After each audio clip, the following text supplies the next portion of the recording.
پیدائش 15واں باب۔ ان باتوں کے بعد خداوند کا کلام رویا میں ابراہیم پر نازل ہوا اور اس نے فرمایا، اے ابراہیم تو مت ڈر، میں تیری سپر اور تیرا بہت بڑا اجر ہوں۔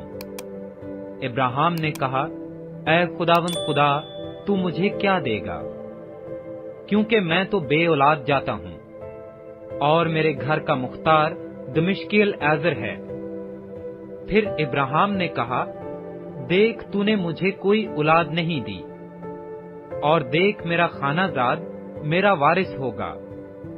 تب خداوند کا کلام اس پر نازل ہوا اور اس نے فرمایا، یہ تیرا وارث نہ ہوگا، بلکہ وہ جو تیرے صلب سے پیدا ہوگا وہی تیرا وارث ہوگا۔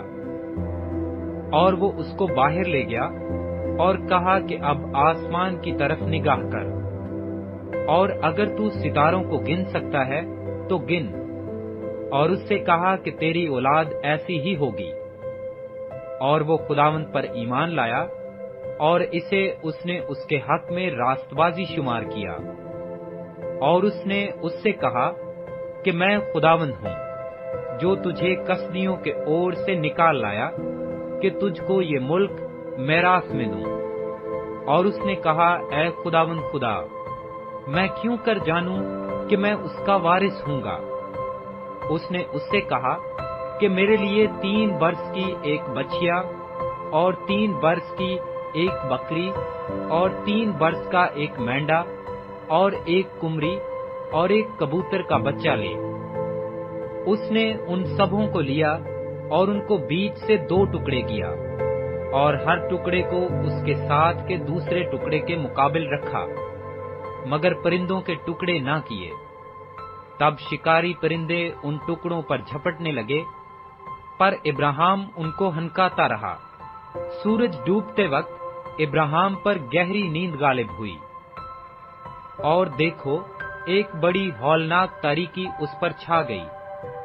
اور اس نے ابراہیم سے کہا، یقین جان کہ تیری نسل کے لوگ ایسے ملک میں جو ان کا نہیں پردیسی ہوں گے، اور وہاں کے لوگوں کی غلامی کریں گے، اور وہ 400 برس تک ان کو دکھ دیں گے۔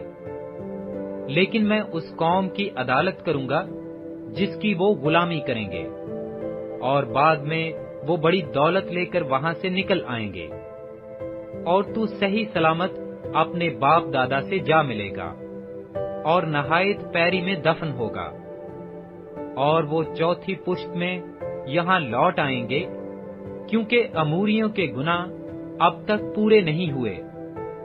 اور جب سورج ڈوبا اور اندھیرا چھا گیا تو ایک تنور جس میں سے دھواں اٹھتا تھا دکھائی دیا، اور ایک جلتی مشل ان ٹکڑوں کے بیچ میں سے ہو کر گزری۔